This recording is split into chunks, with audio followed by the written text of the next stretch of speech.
name is Alistair Hinton. For those of you that don't know me, I'm really pleased to be joined this morning by Max Ormiston and Alex Game from Unicorn Asset Management.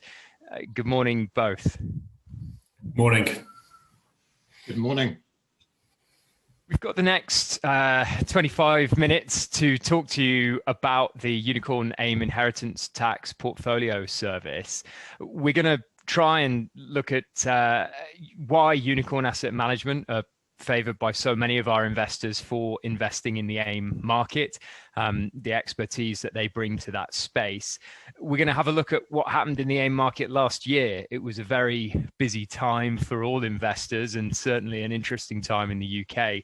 The AIM market behaved a little bit differently to the wider UK market. So Max and Alex are going to look a bit more in detail at that, and then the way in which the Unicorn AIM Inheritance Tax Service behaved, both the growth and income portfolios.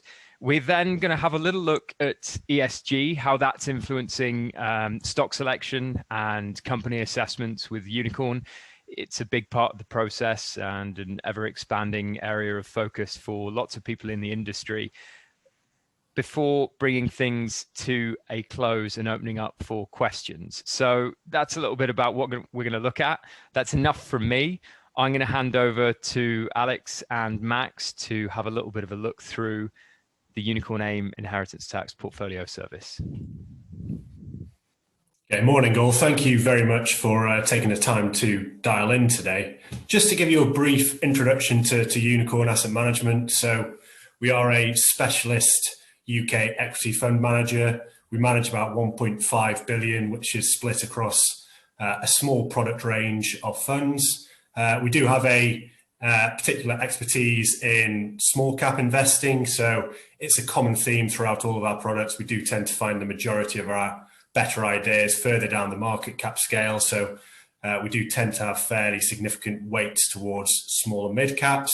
As a result of that, we are very familiar with investing in the AIM market. We have been long-term supporters of AIM. We do think it presents some excellent opportunities for stock pickers.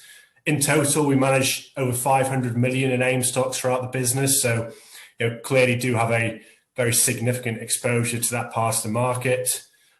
We'd like to think that our track record of investing in AIM has been successful over many, many years. The Unicorn AIM VCT is a clear example of this, very large and successful product, which has been around for a number of years, one of the largest AIM VCTs on the market. I think what's very important when investing in AIM and in small caps more broadly, corporate access is crucial, meeting the management teams, having faith in the integrity of those management teams and the ability for them to deliver on the investment case that we back these companies for. So, it's really crucial when investing in this part of the market. And in terms of the companies we like, we invest in very high quality businesses. These are all underpinned by, strong financial quality. So they tend to be very cash generative, have very strong balance sheets, high margins, and genuine market leaders in their given niches. So really the tax advantage of investing in this part of the market, to us, we see this as very much a bonus to what we feel is very attractive on fundamental merits.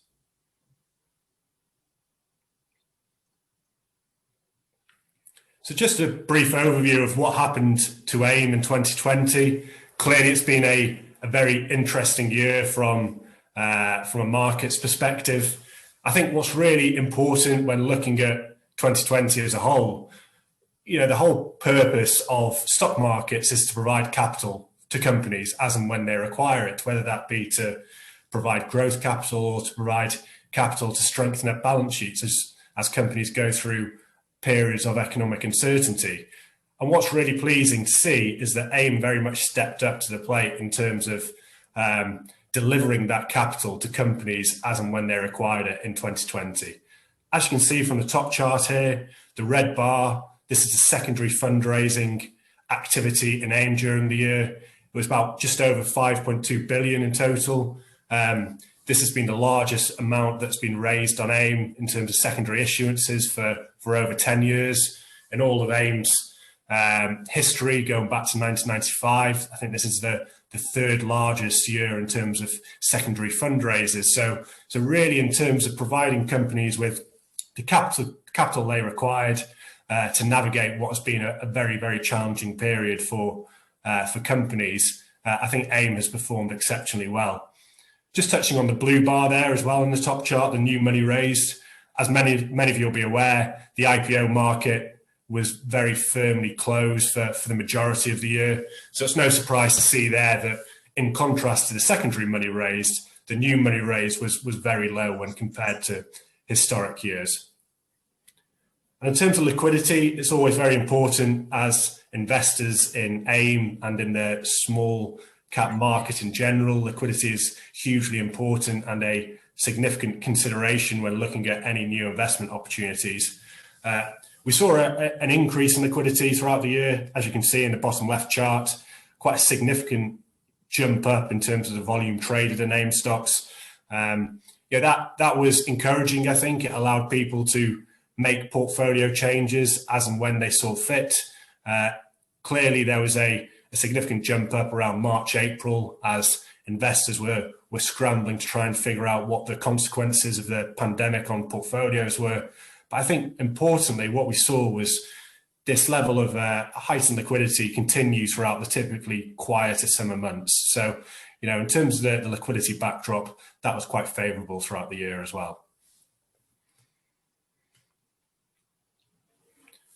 Thanks, Alex. So I'll just pick up a bit on the contribution of stock performance to the AIM index in the last year. And as you can see on the chart on the bottom left, as Alex already commented, the AIM market did perform strongly. It was resilient and recovered from the lows after the initial sell-off into March 2020, and actually ended up the year around 20%. Now, the quirks of the AIM market is you can have one or two large stocks in the index which do contribute very meaningfully to that performance at the headline level. And this was the case in 2020. So a couple of positions in particular, ITM Power and Ceres Power, both companies in the alternative energy space, performed very strongly last year and were up six-fold and four-fold increases respectively. The gold mining sector also had a strong run given the strong performance in the gold price, and consequently a couple of the gold mining stocks listed on AIM also posted very strong returns during the year. And you can see that on the chart on the right-hand side, with the mining and alternative energy sectors contributing over 10% in combined terms to the AIM performance. Conversely, oil and gas producers, which has historically been quite a predominant part of the AIM index, had a weaker year and detracted from the performance of the index at the headline level. Unicorn's approach is that we don't invest in the oil and gas sector, so this was actually a relative benefit from our perspective. And secondly, the travel and leisure sector, as I'm sure you're aware, had a challenging year given the constraints of the economic lockdown measures imposed on the British people. So consequently, a large number of the companies in the pub sector and the restaurant and related businesses did have a challenging year on that regard. So just turning over now to AIM dividends. It's an interesting area, one which we think doesn't get enough mention. The majority of investors look towards the large income FTSE 100 stocks for their dividend yield, but it's interesting to analyse the difference between the AIM dividend payouts and the AIM main market payouts, and you'll see that over the last 9 years to 2019, the compound annual growth rate in AIM dividends actually significantly outpace the growth in dividends provided by the main market listed securities. Importantly, that is from typically from a lower yield base. As you're all aware, AIM typically has a higher number of growth companies, so the overall dividend yield on the market tends to be lower. But notwithstanding that, we feel it's very important to highlight the strong levels of dividend growth which are provided by the companies listed on AIM. Secondly, you'll see the dip in dividends, which was recorded in 2020. I should note this is based on a best case estimate from the Link dividend report at the moment. So you'll see that the FTSE, the main market listed dividends, I should say, declined by around 45%, which was actually worse than those listed on AIM, which reported a decline of around 40%.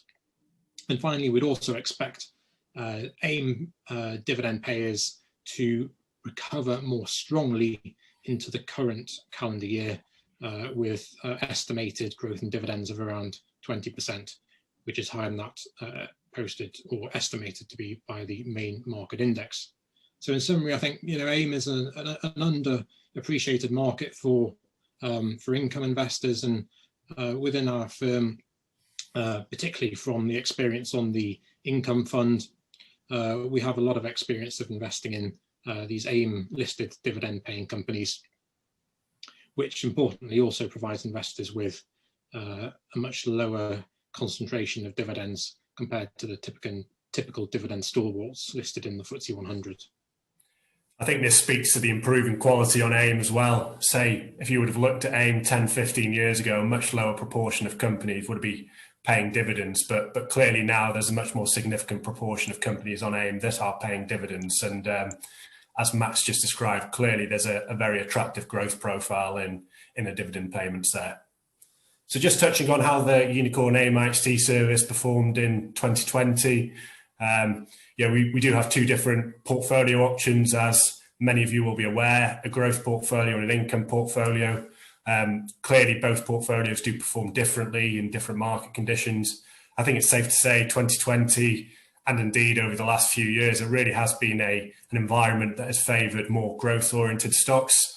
It's pleasing to see there that we did deliver a strong positive return in 2020. And indeed, since inception, we have managed to keep up with the very strong numerous alternative markets, which is just a proxy for AIM in terms of that return. And just touching on some of the key drivers of performance in 2020 in the IHT growth portfolio, I think there's a few interesting themes to pick out from the top left table here. So the top two companies there, Frontier Developments and Codemasters, these are both video game developers. Clearly, during the lockdown measures that have been brought in to tackle a pandemic, people have been locked at home more and turning to different forms of entertainment. As a result, these video game developers have benefited from a surge in demand during the lockdown periods.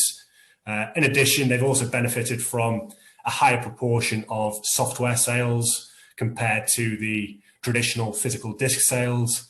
This tends to be much higher margin and also allows the companies to retain the customer for a much longer time period. So these companies really have been beneficiaries of lockdown. Interestingly, Codemasters has also been bid for in the period.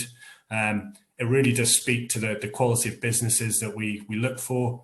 It is a company that's a genuine market leader in the racing video game genre, very, very rich IP, cutting edge technology. So it's no surprise to see that that company has been sought after by some deep pocketed overseas buyers.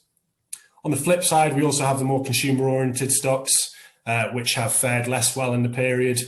It's no surprise to see some of these companies at the bottom of both the IHT growth and the IHT income table that are more exposed to the consumer. So the likes of City Pub, Young & Co.'s pub companies, which clearly have suffered from extended periods of closure.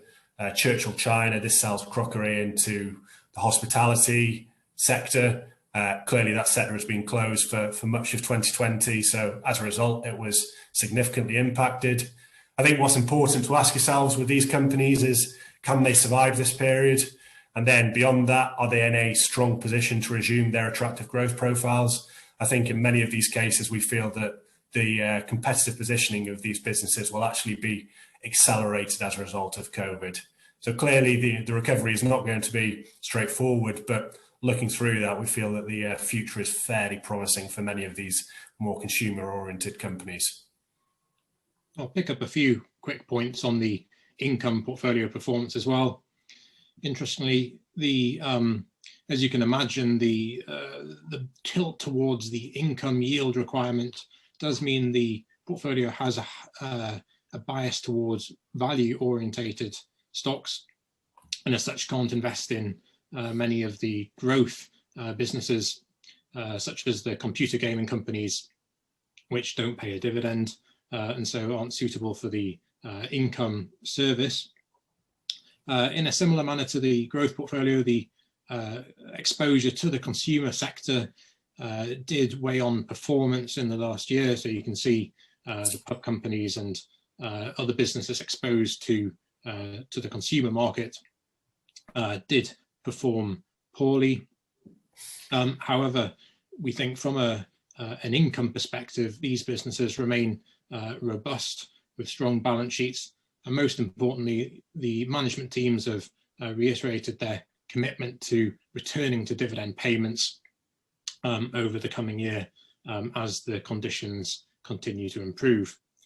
The income portfolio also has a higher weighting towards the domestic UK economy, and as such typically offers what we believe to be more attractive value compared to several of the larger and more widely held positions on the AIM market, where equity valuations can be stretched at times.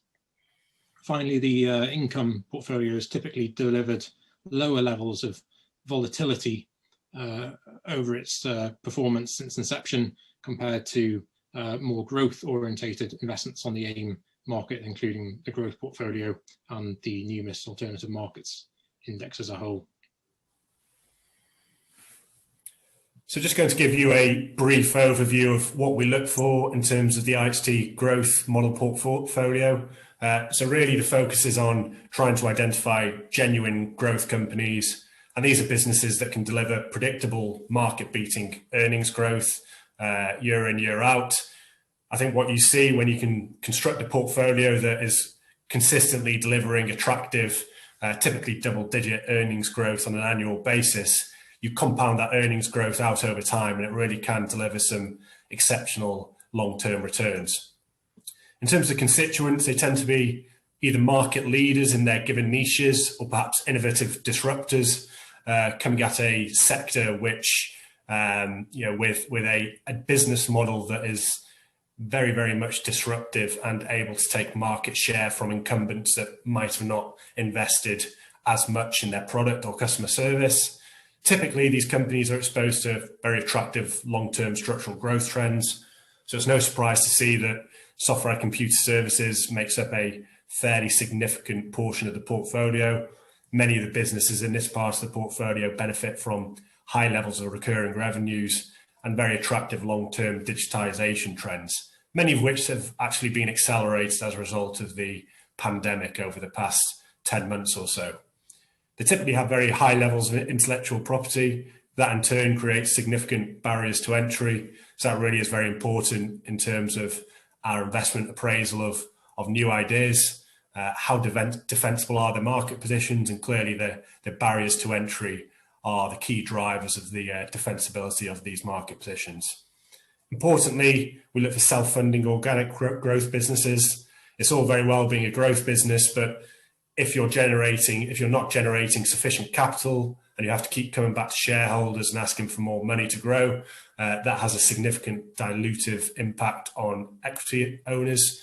So we're really looking for businesses that are generating cash, they're reinvesting that cash back into the business to drive future growth, and it really does lead to this very attractive perpetual self-funding growth profile. And as with most unicorn funds, we do focus on quality metrics. So we only invest in profitable companies. We also look at very high margin businesses and strong balance sheets. So it's no surprise to see that over 50% of the companies within the model portfolio have positions of net cash on the balance sheet. Clearly, going through the period that we've just been through, it does provide you with a degree of comfort that these companies are well capitalized. the needs to raise money to see them through a period of economic uncertainty is not quite as high as it may be on some of the other listed companies.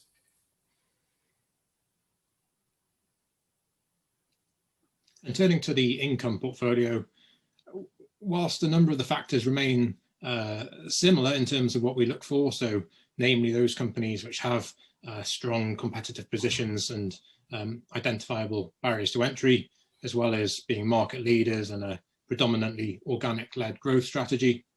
There are three other factors that really are key when we look to include a stock for the income portfolio service, and these are the strength of the balance sheet. So we typically look for companies which have net cash positions or very low levels of gearing. Secondly, the companies must have a long-term identifiable track record of consistent and predictable growth in revenue, profits and dividends. And finally, and importantly, we need to see a commitment from management and the board to a sustainable dividend growth policy, which gives us confidence in that strength of the dividend payout going forward. Finally, I'll touch on the equity ownership side of things. This is a really important area for us, and investing alongside management teams or insider shareholders, typically founding family members who have meaningful equity ownership stakes in their business, gives us the confidence that decisions being made and running that company are being taken for the long-term health of shareholders, and that will benefit as minority investors alongside these inside shareholders. So just going to touch on ESG. Clearly, this is a growing space across the investment community at the moment. It's an area that clearly we take very seriously as investors. I think increasingly going forward, ESG is going to become more mainstream. It will continue to have greater influence on the way investors view companies and ultimately the valuations that are awarded to companies. So, it is very much turning from a periphery issue for the broader investment community into something that is very important that people need to be aware of and need to take into account when judging investment opportunities. So I think in terms of how this applies to AIM, clearly further down the market cap scale, disclosure can often be an issue. As small cap investors, we are used to dealing with typically lower levels of disclosure. That in turn requires investors to adopt a relatively hands-on approach to investing in AIM. I think what's very important about investing in small caps, and one of the key advantages, is these businesses tend to be quite transparent. In terms of their supply chains, they tend to be shorter, typically not stretching over many different countries. So, understanding the ESG risks within the supply chain tend to be a lot simpler than trying to identify risks within some larger peers. Corporate access is really important. I did touch on this before. It allows investors to question management teams directly, to judge management teams' integrity. It also allows investors such as ourselves to go and visit company operations. So clearly that forms a significant part of the investment process, going to visit these companies, meeting the second tiers of management and really getting a feel for the culture that transcends through the business. I think one of the other benefits of investing in small caps and on AIM is over time you can develop fairly significant shareholdings. Clearly that gives a very strong platform for engagement, gives you a strong voice when casting your votes for company proposals. So really it does allow you to influence these businesses in a positive way over a long time period. And our approach to ESG, we do have a very hands-on approach at Unicorn. As I say, we meet all management teams, we go and visit company operations. All research is done internally. So that really does allow us to understand the risks within the business, not just from an operational financial perspective, but also from an ESG perspective. We are very high conviction long-term investors. And as such, we are seen as supportive shareholders. This does allow a level of dialogue between ourselves and management teams that really does allow us to be open and transparent about what we would regard as positive actions for the management teams to work towards. We do have long-standing exclusions of unfavourable sectors. So within the IHT portfolios, as Max mentioned earlier, we do not invest in mining companies and oil and gas. Historically, this has been a result of this sector being fairly binary in nature within the smaller end of the market cap scale, but also from an ESG perspective, it does strip out some fairly significant ESG controversy sectors. And finally, we are signatories of the UN PRI. This clearly demonstrates our support for the space. This is an area that we continue to work on internally at Unicorn, continue to build out, and one that we're very much supportive of the long-term outlook for. So finally, in conclusion, it was really positive, in our opinion, to see the strength of the recovery in the AIM market last year after that initial COVID-19 related sell-off. We think this was underpinned by, the strength of the businesses which now make up a large proportion of the AIM market, the areas of growth they're exposed to, as well as their the ability for them to pay dividends and have strong balance sheets. Both the Unicorn growth and income portfolios demonstrated their resilience during the last year. And in terms of where we're looking at in the current year, we would very much expect that the ongoing rollout of the vaccine in the UK, which to date has been progressed relatively quickly, should continue to be positive for both the UK domestic economy and therefore for UK orientated businesses, particularly those exposed to the consumer sector, which suffered so much last year. I think just to pick up on the last couple of points there, corporate activity is starting to pick up. We saw it towards the end of last year as we saw the vaccine rollout and the Brexit agreement put in place. UK equities are cheap relative to their international counterparts. In addition to that, you have a sterling discount relative to other key currencies. So we expect this to be a key theme throughout 2021. And with that, we'd like to invite any questions you have. Thanks very much for that, Alex and Max. Yeah, we've got a few questions, so just in the interest of time, I will jump straight in. The first one is around potential tax implications or changes to the tax rules. Obviously, the government are going to need to increase tax take, or you could suggest the government will need to increase tax take, possibly from IHT, in particular AIM schemes. Do you have any thoughts about any sort of future tinkering with the rules? Yeah, it's a good question. I mean, it's been asked a lot of times in the past, even before the most recent increase in government borrowing. I mean, the AIM market itself is, in our view, an important part of the UK stock market. As we touched on earlier in the presentation, UK businesses use the AIM market, particularly smaller companies, to raise a lot of their equity capital.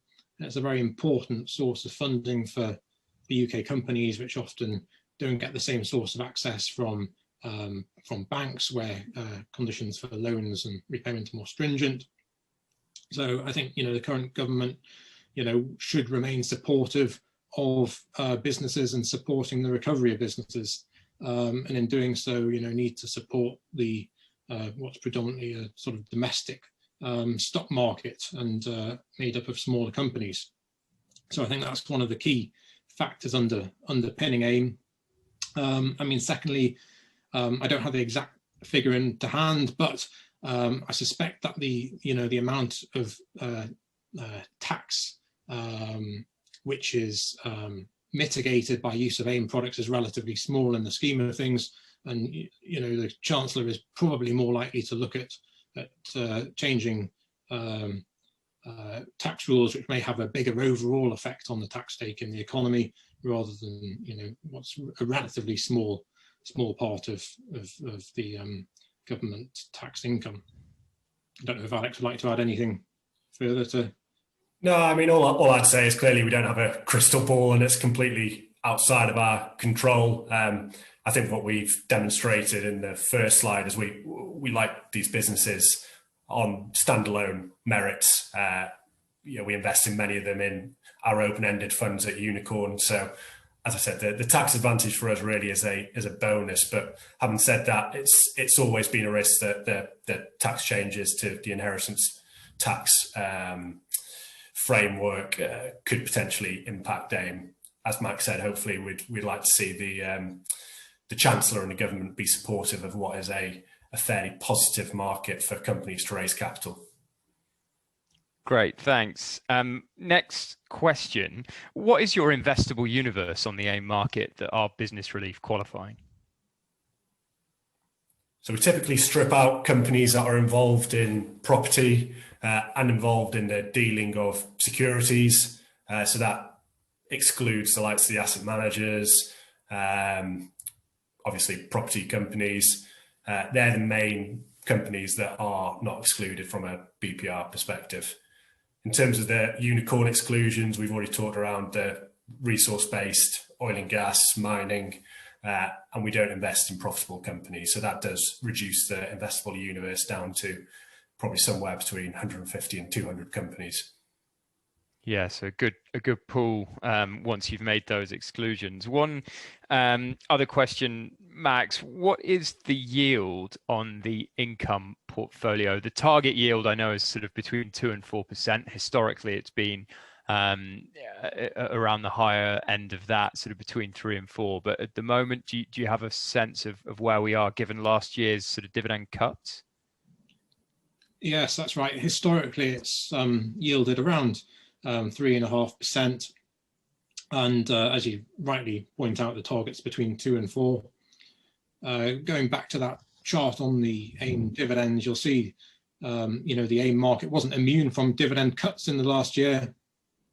And consequently, the yield on the income portfolio did fall. Encouragingly, a lot of the companies held in the portfolio subsequently paid catch-up or special dividends to make up for the initial shortfall earlier in the year when there was a lot of uncertainty around, the economic situation at the time. And so on a historic 12-month basis, the yield on the portfolio currently is around 2.7 to 2.8%. But going forward into the current year 2021, we'd expect that dividend yield to grow back above 3% as companies, there are a small number of companies which are still to reintroduce their dividend, but have indicated their intention to do so over the coming year. And so that, combined with underlying growth in companies which have continued to pay dividends, should see that yield continue to rise back above 3%. Thanks, Max. Look, I think we're out of time now. We've got a few more questions that we haven't had a chance to get to, unfortunately, but I'll come back to everyone offline and put the questions to the managers. So be assured we will come back to you. A really good point, I think, there to finish on, Max. Specifically, that was on dividend strength, but just really speaks to the strength of the underlying businesses in the portfolios. Last year was a very interesting year for UK equity investors, and good to see both the AIM income and growth portfolios outperforming the UK equity market as a whole. Thank you very much, Alex. Thank you very much, Max, for your time. Thank you, everybody, for joining us.